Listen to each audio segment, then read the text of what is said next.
Hello बच्चों। आज मैं आप लोगों को क्लास 7th की जो आपके पास मैथ्स की एनसीईआरटी की बुक है ना, उसमें हमने अपना chapter number 7 finding the unknown start कर रखा है। आज की क्लास में भी फिगर इट आउट कंटिन्यू करेंगे, जो कि हमारे पास पेज नंबर 187 पे है। ये figure it out question number 7 से लेके 12 तक है। क्वेश्चन 6 तक ऑलरेडी चैनल पे अपलोड है, तो आप वहां से कर सकते हैं। ठीक है, देखिए इसमें आपसे क्या कह रहा है क्वेश्चन 7 में। The sum of a two number is 76, one number is 3 times the other, what are the numbers. दो नंबर है जिसमें एक नंबर दूसरे नंबर का 3 गुना है। ठीक है, और दोनों नंबर्स का सम मिला के 76 है। तो बताओ वो दोनों नंबर हैं कौन से। तो लेट कर लेते हैं। लेट जो फर्स्ट नंबर है मैंने माना वो x है, तो जो अदर नंबर है वो उसका 3 गुना है, तो इसका मतलब वो 3x होगा। क्वेश्चन के अकॉर्डिंग इन दोनों का जो सम है वो मुझे क्वेश्चन में गिवन है 76 है, तो मैंने 76 के इक्वल रख दिया। तो 4x इज इक्वल टू 76 आ गया। यहां से मैंने क्या किया, अपनी x की वैल्यू निकाल ली, तो वो 19 आ गई। तो इसका मतलब जो फर्स्ट नंबर है वो मेरे पास कितना है, जिसको मैंने x माना था वो 19 है। ठीक है, अदर नंबर इसका 3 गुना था, तो फिर अदर नंबर मैंने क्या ले लिया, 3x था ना, तो 3 इंटू में 19 कर दिया, तो दूसरा नंबर निकल गया मेरा 57। क्लियर हो गया क्वेश्चन 7। चलिए क्वेश्चन 8 में आपसे क्या कह रहा है यहाँ पर। The figure shows the diagram for a window with a grill, what is the gap between two rods in the grill. ये आपको फिगर दे रखी है एक, इसमें एक डायग्राम है किसका, एक विंडो का डायग्राम है ये। इसके साथ एक ग्रिल भी लगी हुई है, देख रहे हो ये रिंग 3 सेंटीमीटर के ऊपर जो ये फ्रेम है उसका। आपको इन रोड्स के बीच का गैप बताना है कि टू रोड्स के बीच का कितना गैप होगा। रोड आप समझ रहे हो, ये रहा, इनके बीच का जो ये गैप है ये आपको बताना है। ठीक है, तो सबसे पहली बात अगर आप यहाँ पर ध्यान से देखें तो इस विंडो की पूरी हाइट आपको 34 दे रखी है, दे रखी है। इसमें से आप क्या करो, ये फ्रेम हटा सकते हो, है ना। और फिर जो ये ग्रिल का जो गैप है, ये वाली जो है ग्रिल का इनका गैप, ये 2 सेंटीमीटर का टोटल हमारे पास यहाँ पर 5 है। 1 2 3 4 5 5 है ना, तो 5 2 इंटू 2 10, उसको सब्ट्रैक्ट कर सकते हो, कर सकते हैं। तो इस क्वेश्चन को फाइनली हम ऐसे करने वाले हैं। देखो हमें यहाँ पर टोटल हाइट दे रखी है ग्रिल की 34 है। नंबर ऑफ हॉरिजॉन्टल रोड्स जो है वो अभी हमने देखी 5 थी, और दो के बीच में 2 सेंटीमीटर है। ईच रोड जो है उसकी जो थिकनेस है वो 2 सेंटीमीटर की है, तो जो 5 रोड है उनकी थिकनेस कितनी हो जाएगी, 10 सेंटीमीटर। ठीक है, तो टोटल गैप स्पेस कितना बचा, 24, क्योंकि मैंने वो रोड उसमें से हटा दी ना, यहां से रोड हटा दी, तो 24। क्लियर है ना। अब number of gap between rods, कितना गैप है इन रोड्स के बीच में, 1 2 3 4 का गैप है। तो हम क्या करेंगे, इसको 4 से डिवाइड कर देंगे। इसका मतलब दो रोड के बीच का गैप आ गया है 6 centimetre.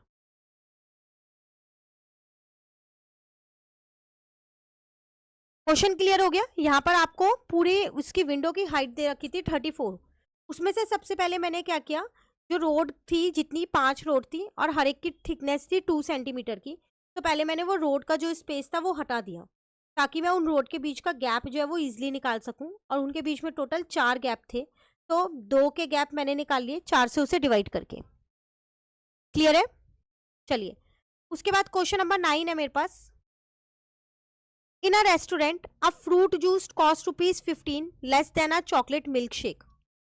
If 4 fruit juice and 7 chocolate milkshake cost ₹600, find the cost of fruit juice and milkshake. कह रहा है एक रेस्टोरेंट में जो फ्रूट जूस है ना वो 15 रुपए कम पे मिलता है as compare to fruit chocolate fruit milk shake के। ठीक है, अगर हमने 4 फ्रूट जूस ले लिए और 7 मिल्क शेक लिए चॉकलेट वाले, तो हमारे पास टोटल कितने 600 रुपीज लग रहे हैं हमारे। तो दोनों की कॉस्ट मुझे बतानी है कि फ्रूट जूस की कितनी हुई और मिल्क शेक की कितनी हुई। मुझे इन दोनों में से किसी की नहीं दे रखी, पर मुझे इतना पता है जितनी भी मेरी चॉकलेट मिल्क शेक की कॉस्ट होगी, जैसे कि वो एक्स मान ली मैंने, तो फ्रूट जूस की होगी x-15, क्योंकि वो उससे 15 कम है। तो वही मैं चीज यहाँ पर लिख लेती हूँ। लेट कर लिया यहाँ पर मैंने, कॉस्ट ऑफ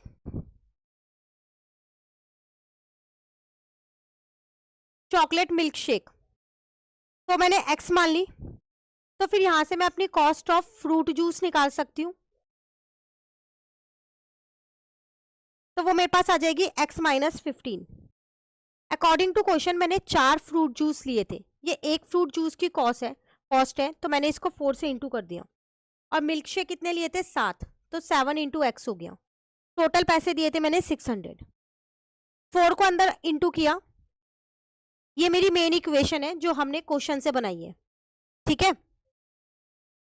अब इन दोनों को मैंने यहाँ पर प्लस किया तो 11x आ गया, और इस 60 को मैं दूसरी साइड पे ले गई तो प्लस का हो गया। तो यहाँ पर आ गया 11x इज इक्वल टू में 660। तो यहाँ से मैं x की वैल्यू निकाल सकती हूँ, जो कि मेरे पास मिल्क शेक की कॉस्ट आएगी, कितनी आएगी? 60 रुपीज। तो इससे पता चला कि एक चॉकलेट मिल्क शेक की कॉस्ट कितनी है। Cost of 1 chocolate milk shake, उसकी कॉस्ट है मेरे पास ₹60। तो फिर फ्रूट जूस की कितनी होगी? वो इससे 15 कम थी। कॉस्ट ऑफ 1 फ्रूट जूस, तो 60 माइनस का 15 कर दोगे तो 45 रुपीज उसकी कॉस्ट हो गई। क्लियर? चलिए क्वेश्चन नंबर 10 है आपके पास। Given 28 p minus 36 is equal to 98, ये आपको गिवन है। Find the value of this, इनकी वैल्यू निकालनी है। तो आसान है, हम इस वाली इक्वेशन से पहले p की वैल्यू निकाल लेते हैं और फिर इनके अंदर पुट कर देंगे तो इन दोनों की वैल्यूज आ जाएगी, ठीक है। तो 28p minus 36 is equal to 98 यहां लिख लेते हैं।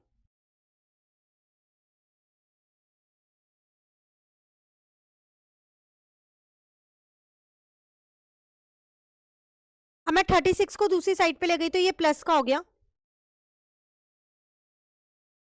इन दोनों को प्लस किया तो 134 आ गया। यहां से मैंने अपने p की वैल्यू निकाल ली, 134 डिवाइडेड बाय 28। अब जब हम इसे कट करेंगे तो ये पूरा पूरा डिवाइड नहीं होगा, डेसिमल में आएगा इसका आंसर। तो हम इसको 2 से काटते हैं, 67 हो गया। और 28 को डिवाइड करेंगे तो 14 आ जाएगा। तो ये हमारी p की वैल्यू आ गई है, ठीक है। अब जो हमें दो इक्वेशंस दे रखी है, हम उसमें वैल्यूज पुट कर देते हैं p की। तो फर्स्ट इक्वेशन है 14p माइनस 19, p की जगह मैंने 67 अपॉन 14 रख दिया। 14 से 14 कट गया तो 67 माइनस का 19 आ गया। सिंपली आपको माइनस करना है, 48 आपका आंसर आ गया। सेकेंड इक्वेशन ये थी सॉरी, अगेन मैंने p की जगह 67 अपॉन 14 रख दिया। अगर इसको इससे कट करती हूँ तो ये 2 पे कट हो रहा है, माइनस का 38 ऐसी है। तो 2 मल्टीप्लाई 67 माइनस का 38 हो गया। अब अगर मैं 67 को 2 से मल्टीप्लाई करती हूँ तो मेरे पास 134 आ जाएगा, और उसमें से मुझे क्या करना है, यहाँ पर 38 को माइनस कर देना है, तो मेरा आंसर 96 आ जाएगा। क्लियर? तो आपको यही करना था, यहाँ पर इनकी वैल्यूज निकालनी थी, तो इनकी वैल्यूज हमारी आ गई। नेक्स्ट क्वेश्चन नंबर 11 में आपसे क्या कह रहे हैं, the steps to solve 3 equations are shown below, identify and correct if any mistake. Sorry, कह रहे यहाँ पर 3 इक्वेशंस दे रखी है, सॉल्व करके आपको आइडेंटिफाई करना है, अगर कहीं पर मिस्टेक है तो उसको सही करना है, नहीं तो ऐसे ही रहने देना है। फर्स्ट वन अगर आप देखो, 6x plus 9 is equal to 66 है, डायरेक्ट नहीं काट सकते 6 और 66 को, तो ये गलत है। सबसे पहले इस 9 को इधर लेके आओगे, माइनस का हो जाएगा, ठीक है। तो 57 आ जाएगा।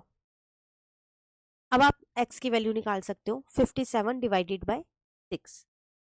कट नहीं होगा क्योंकि 6 की टेबल में वो नहीं आता, तो आप इसे यहीं छोड़ दो।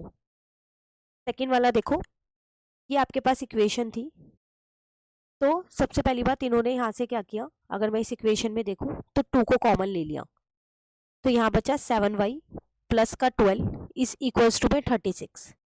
इस वाले स्टेप में से इन्होंने 2 कॉमन ले लिया। सॉरी, अब ये 2 को दूसरी साइड पे ले गए तो डिवाइड का हो जाएगा, 36 से डिवाइड करोगे तो कितना आ जाएगा, 18 आ रहा है, तो इनका यहाँ तक सही है। अब ये 12 को दूसरी साइड ले गए, माइनस किया, 6 आ गया, तो y की वैल्यू यहाँ पर इन्होंने सही लिखी है 6/7, इसमें कोई भी मिस्टेक नहीं है। क्लियर। नेक्स्ट सी में 4x minus 5 is equals to 9x plus 8। अब ये इस 5 को इधर ले गए, जब ये इधर ले गए तो ये प्लस का 5 होना चाहिए और ये माइनस का ही 5 ले गए हैं, तो ये इनकी यहाँ पर मिस्टेक हो गई, यहाँ प्लस का 5 आएगा। तो 4x 9x को मैं इधर ले आती हूँ, 8 में 5 को प्लस करूंगी तो 13 आ जाएगा। तो यहाँ माइनस का 5x हो गया और यहाँ पर 13 हो गया। x की वैल्यू जो है वो आएगी मेरे पास 13 अपॉन में -5, या फिर आप ये भी कह सकते हो -13/5। तो इनका ये वाला स्टेप भी यहाँ गलत है। जब ये इसको नीचे लेके गए तो इन्होंने क्या किया, -5 को ऊपर रखा और 3 को नीचे लिया है, तो ये भी गलत है स्टेप, और ये वाला स्टेप भी इनका गलत है। तो आपको गलती देखनी थी और उसके बाद उसको सही से सॉल्व खुद करना था। क्लियर। तो सिर्फ बी वाला सही है, ए और सी वाला जो है इनका गलत था, तो उसको हमने करेक्ट कर दिया। नाउ क्वेश्चन नंबर 12, इस पेज का लास्ट क्वेश्चन है, पेज नंबर 187 का। Find the measure of the angles of this triangle. दो ट्रायंगल्स दे रखे हैं, आपको क्या करना है, इसमें आपको ट्रायंगल के मेजर्स बताने हैं, मतलब उनके एंगल्स बताने हैं। ध्यान से देखो, ये वाला नोटेशन का मतलब होता है ये दोनों साइड्स इक्वल है। जब ये दोनों साइड्स इक्वल है तो इसका मतलब जो ये वाला एंगल है ये भी मेरा y+15 ही होगा। Angle opposite to equal sides are equal.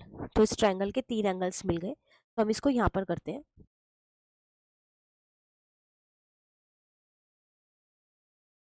Late कर लिया मैंने, let ABC is a triangle. मैंने माना कि मेरा जो ट्राइंगल है उसका नाम ABC,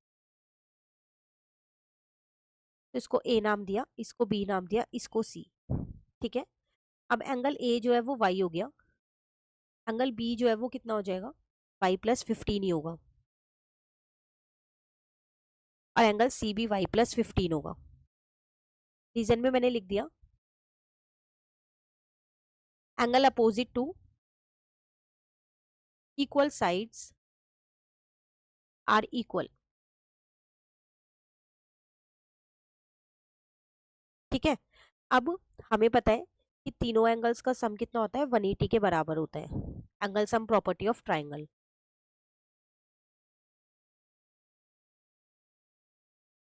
angle sum property of triangle.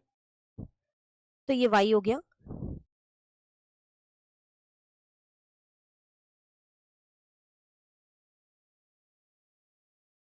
ठीक है। तीनों एंगल 3y है, 3y, यहाँ पर आ गया 30 इजिकल टू में 180 हो गया। 30 को दूसरी साइड ले जाऊंगी तो 150 हो जाएगा, सब्ट्रैक्ट करके y की वैल्यू आ जाएगी 150 डिवाइडेड बाय 3, 50 आ गई।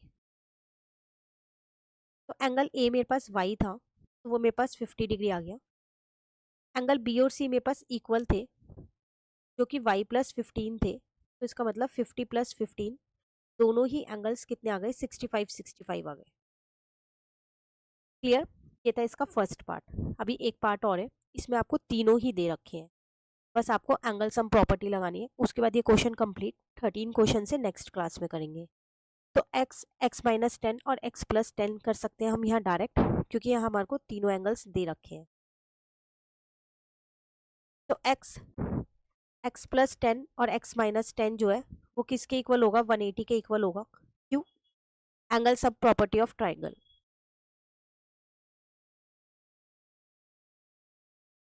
एक ट्राइंगल के तीनों एंगल्स का सम कितना होता है, 180। तो यहाँ 3x हो गया, 10 से 10 कट हो गया, इसका मतलब यहाँ पर x की वैल्यू कितनी आ गई, 60 डिग्री आ गई। तो जो इसके तीनों एंगल्स आए हैं वो कितने आ गए, ये वाला 60 डिग्री आ गया, ये 50 डिग्री आ गया, और ये 70 डिग्री आ गया।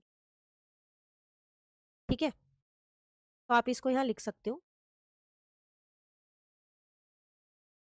कि जो एंगल ए है वो x था तो वो 60 डिग्री हो गया, जो एंगल बी है वो x−10 था तो 60−10 वो 50 डिग्री हो गया।